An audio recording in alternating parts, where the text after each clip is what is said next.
Hello everyone, कैसे हैं आप। बुक रीडर करिश्मा के साथ आपका फिर से स्वागत है। चलिए आज हम बात करेंगे ऐसी बुक के बारे में जिसका नाम है how to stop worrying and start living, जिसे लिखा है डेन कार्नेगी ने। डेन कार्नेगी ने इस बुक में बताया है कि आज की दुनिया कहने को तो बहुत आधुनिक होती जा रही है, लेकिन डिप्रेशन और एंजाइटी के केस भी उसी रफ्तार से बढ़ते जा रहे हैं। हर किसी के बड़े बड़े एम्बिशंस हैं, हर कोई भाग दौड़ भरी ज़िंदगी में लगा हुआ है। किसी के पास किसी के लिए वक्त नहीं है। इसी का नतीजा है कि बहुत से लोग डिप्रेशन, एंजाइटी जैसी बड़ी बड़ी परेशानियों का शिकार होते जा रहे हैं। इस बुक में ऑथर यही बताते हैं। इसीलिए आज हम एक ऐसी किताब की समरी देने जा रहे हैं जिसे पढ़कर आप खुद ही अपनी चिंता, एंजाइटी, डिप्रेशन दूर कर सकते हैं। ये किताब के लेखक ने इस बुक को अपने व्यक्तिगत अनुभवों के आधार पर लिखा है। एक समय था जब ऑथर बहुत चिंता करते थे और इससे उनकी सेहत पर बहुत बुरा असर पड़ा था, लेकिन उन्होंने चिंता को दूर करने के लिए ये बुक लिखी जो आज पूरे वर्ल्ड में फेमस है। इससे पहले दोस्तों कि आप वीडियो में खो जाएं, मेरे चैनल को सब्सक्राइब करने, वीडियो को लाइक कर दें और इस वीडियो को लास्ट तक देखें। ये वीडियो आपकी लाइफ चेंजिंग वीडियो है। लोग परेशान रहते हैं एंजाइटी, डिप्रेशन जैसी बीमारियों से, जिस समस्याओं से जूझ रहे हैं। ये समस्याओं का निचोड़ है, कैसे हम अपनी प्रॉब्लम से बाहर आ सकते हैं। तो इस बुक में ऑथर ने बताया है, ऐसे कुछ फंडामेंटल्स बताए हैं। जो व्यक्ति इसको अपनी लाइफ में अप्लाई करेगा तो डेफिनेटली उसकी लाइफ में रिजल्ट डेफिनेटली मिलेंगे। तो चलिए बात करते हैं fundamental fact you should know about worrying, जो आपको पता होने चाहिए। दोस्तों, अगर आपको चिंता हो रही है तो आप सबसे पहले ये पता लगाएं कि आपकी चिंता का कारण क्या है। इस बुक में ऑथर बताते हैं कि रीज़न ना ढूंढ पाने से कन्फ्यूज़न बढ़ता है और कन्फ्यूजन से चिंता बहुत ज़्यादा बढ़ जाती है। अगर आपको यही क्लियर नहीं है कि आप चिंतित क्यों हैं, तो आपका दिमाग कंफ्यूज हो जाएगा। उसे लगेगा कि शायद बहुत कुछ गलत हो चुका है, जिससे आपकी चिंता लगातार बढ़ रही है। अपनी चिंता का कारण ढूंढने के लिए ऑथर ने 3 स्टेप बताए हैं। नंबर 1, एक कागज़ लें, उस पर लिख लें कि आप किस वजह से परेशान हैं या चिंतित हैं। क्या आप नौकरी की चिंता कर रहे हैं? क्या आप एग्ज़ाम की चिंता कर रहे हैं? जो भी कारण हो, जो भी आपकी समस्याएं हों, उसे पेपर पर लिख लें। इससे क्या होगा? इससे होगा ये कि दिमाग क्लियर हो जाएगा कि प्रॉब्लम क्या है। वह देख पाएगा कि चीज़ों की क्या चिंता है। ये 3 चिंताएं हैं या 6 चिंताएं हैं। उसे ऐसा नहीं लगेगा कि मेरे पास लाखों चिंताएं हैं। फिर वह अपने आप उसका सलूशन ढूंढने लग जाएगा। सेकंड नंबर, अगले स्टेप में आप ये लिख लें कि मैं इस चिंता को दूर करने के लिए क्या कर सकता हूँ। जैसे फॉर एग्ज़ाम्पल के लिए आपके पास जॉब नहीं है तो आप जॉब के लिए अप्लाई कर सकते हैं, एग्ज़ाम देने के लिए स्टडी कर सकते हैं। जो भी प्रॉब्लम का सलूशन हो वो लिख लीजिए आप। नंबर 3, इसके बाद फैसला करिए कि आपको कौन सा काम करना है, फिर उस काम में जुट जाएं। फॉर एग्ज़ाम्पल के लिए जॉब के लिए वेबसाइट पर सर्च कर सकते हैं। इससे आपका दिमाग बिजी भी हो जाएगा और आपको फालतू विचार, चिंताएं नहीं होंगी। खाली दिमाग शैतान का घर होता है और जब शैतान का दिमाग घर बन जाता है तो वो चिंताओं से भर जाता है और उसमें नेगेटिव विचार घूमते रहते हैं। इस बुक में ऑथर आगे बताते हैं कि लाइव इन प्रेजेंट, वर्तमान में जियो। दोस्तों, हम लोग जब अकेले होते हैं तो पास्ट में बहुत गलतियों के बारे में सोचते रहते हैं, उनके लिए हम खुद को दो रहते हैं। इससे हमें दुख और चिंता हो जाती है। ऐसे ही हम फ्यूचर के बारे में भी गलत सोचना शुरू कर देते हैं।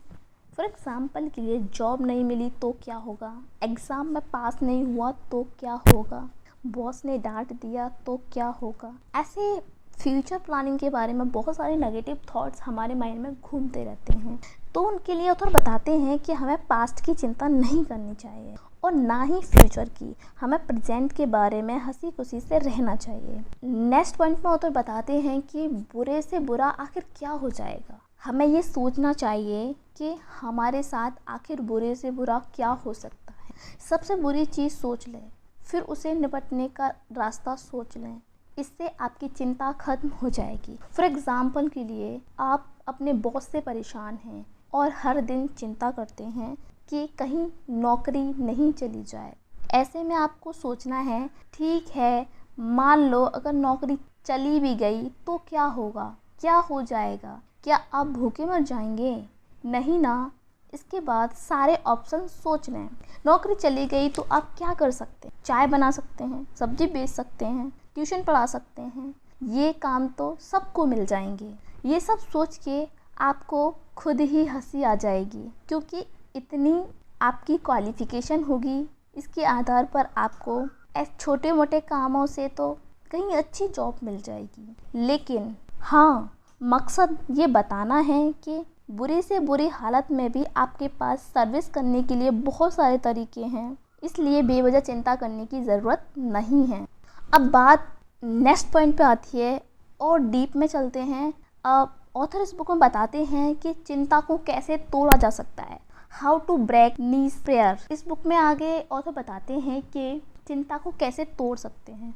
दोस्तों, चिंता चिता के समान होती है। कभी कभार तो सबको चिंता हो जाती है, लेकिन कुछ लोग तो चिंता की आदत ही लग जाती है।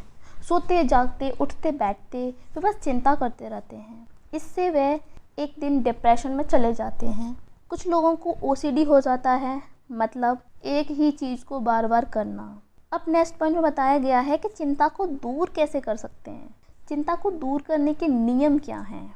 तो चिंता को दूर करने के रूल्स हैं। Number 1, occupational theory. ये एक ऐसी थ्योरी है, इस थ्योरी में बताया गया है कि हमें कोई ना कोई काम करते रहना चाहिए। जैसे कि काम का मतलब ये नहीं है कि बोरिंग या थका देने वाला काम करने लगें।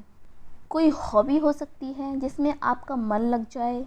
एक्सरसाइज कर लें, आप डांस भी कर सकते हैं। इससे आपका दिमाग डिस्ट्रैक्ट हो जाएगा और चिंता से हटकर उस काम पर ध्यान देने लगेगा। सेकंड नंबर पे आता है लिटिल थिंग्स। छोटी छोटी चीज़ों की कभी चिंता न करें। Number 3, don't fight inevitable. कई बार कुछ चीज़ें होकर रहती हैं, उन पर इंसान का कंट्रोल नहीं होता है, फिर उनकी चिंता करके क्या होगा? अगर कोई बीमारी लगनी होगी तो लगेगी। इन चीज़ों को अपने हाल पर छोड़ देना चाहिए। चिंता करके खुद को पहले ही बीमार क्यों बनाना है? नेक्स्ट पॉइंट में ऑथर बताते हैं कि मानसिक दृष्टिकोण को विकसित करने के 7 तरीके बताए गए हैं।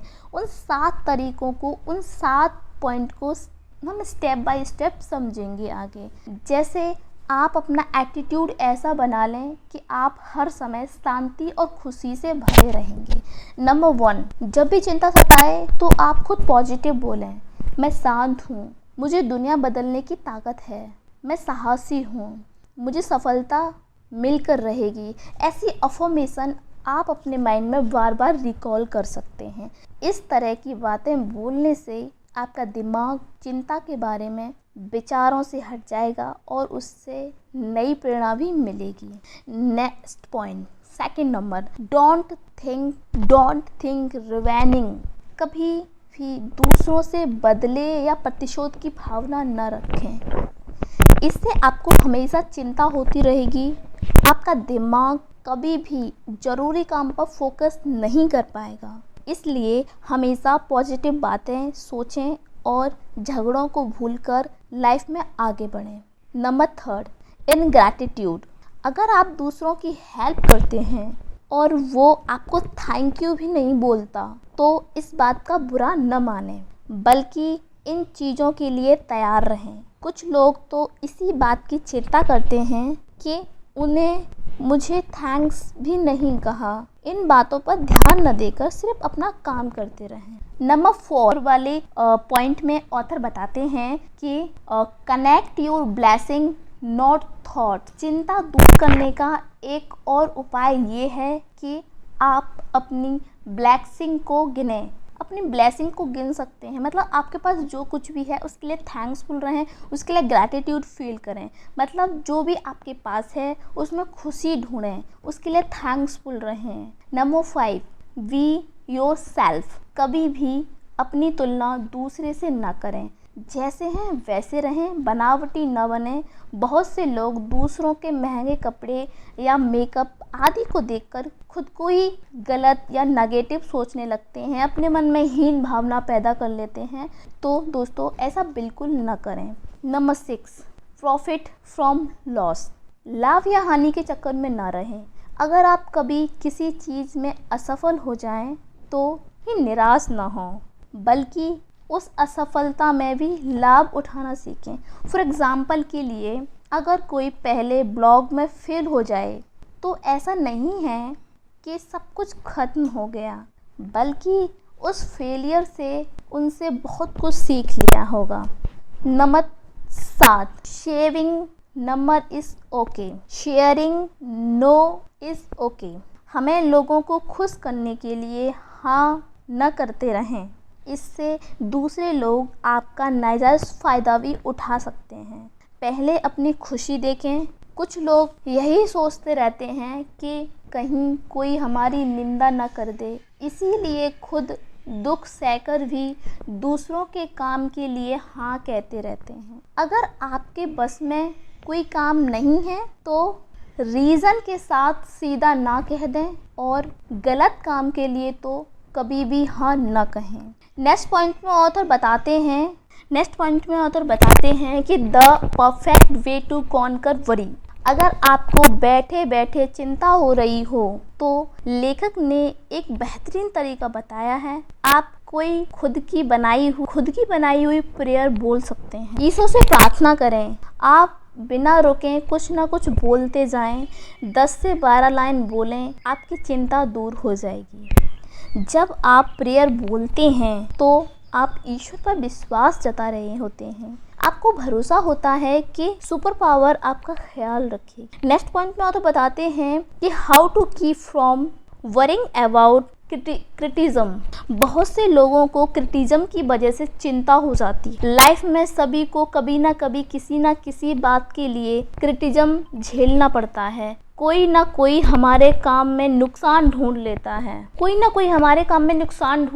है। तो ऑथर ने क्रिटिज्म से निपटने के लिए 3 तरीके बताए हैं। पावरफुल तरीके हैं, लास्ट चेंजिंग है। नंबर 1, सबसे पहले ये देखें कि क्या सच में आपकी गलती है। अगर गलती है तो आराम से एक शब्द बोलें, सॉरी। दोस्तों, सॉरी कभी भी ईगो का इशू ना बनाएं। सॉरी बोलने से कोई भी छोटा या बड़ा नहीं होता। लाइफ में हम ही सबसे बड़े नहीं हैं, हमसे भी बेहतर लोग हैं। ये स्वीकार करें और सॉरी का सही इस्तेमाल करना सीखें। सेकंड पॉइंट, अगर गलती ना होने पर भी क्रिटिसाइज करें तो स्माइल करके उसे इग्नोर कर दें। कुछ लोग जेलसी की वजह से आपको क्रिटिसाइज करते हैं। नंबर 3, हमारी लाइफ में हज़ारों लोग होते हैं। ज़रूरी नहीं है कि हम अपना फोकस खुद को क्रिटिसाइज करने वालों पर रखें। ऐसे फ्रेंड्स के साथ समय बिताएं जिससे बात करके आपको खुशी मिलती है। ऑथर आगे बताते हैं कि हमें इस तरीके से काम नहीं करना चाहिए कि हमें थकान हो जाए। जब हम थक जाते हैं तो हमारी स्पीड भी लो हो जाती है। ऑथर कहते हैं कि इस बुक में थकान से निपटने के 7 तरीके बताए गए हैं। क्या है वो पावरफुल तरीके, नीचे शेयर करते हैं। Rest, number 1, rest. इससे पहले कि आपको थकान हो आप रेस्ट कर लें, लगातार काम न करें। नंबर 3, बीच बीच में ब्रेक लेते रहें। Number 2, relax at work. Office में काम करते हुए भी रिलैक्स कर सकते हैं। छोटे वॉक ले सकते हैं या फूलों और पेड़ पौधों के पास चले जाएं, इससे आप फ्रेश फील करेंगे। Number 3, relax at home. घर पर भी रिलैक्स करें, ये ना हो कि अकेले बैठकर चिंता में खो जाएं। अच्छा म्यूजिक सुने, ग्रीन टी बनाकर पी लें, इससे आपका मूड फ्रेश रहे। Number 4, clean place. अपने वर्क प्लेस को हमेशा साफ रखें। बिखरी हुई चीज़ों को देखकर दिमाग परेशान हो जाता है। इसके लिए आप चीज़ों को ऑर्गेनाइज करने की आदत डालें। जो ज़रूरी हो उसे आगे रखें, इससे आपका दिमाग खुश रहेगा। Number 5 put enthusiasm. कोई भी काम हो उसे जोश से करें, स्माइल के साथ शुरू करें। उसे आपको ब्रेन को भी पॉजिटिव सिग्नल मिल जाता है और वो उस काम को इंटरेस्ट के साथ करने लगता है।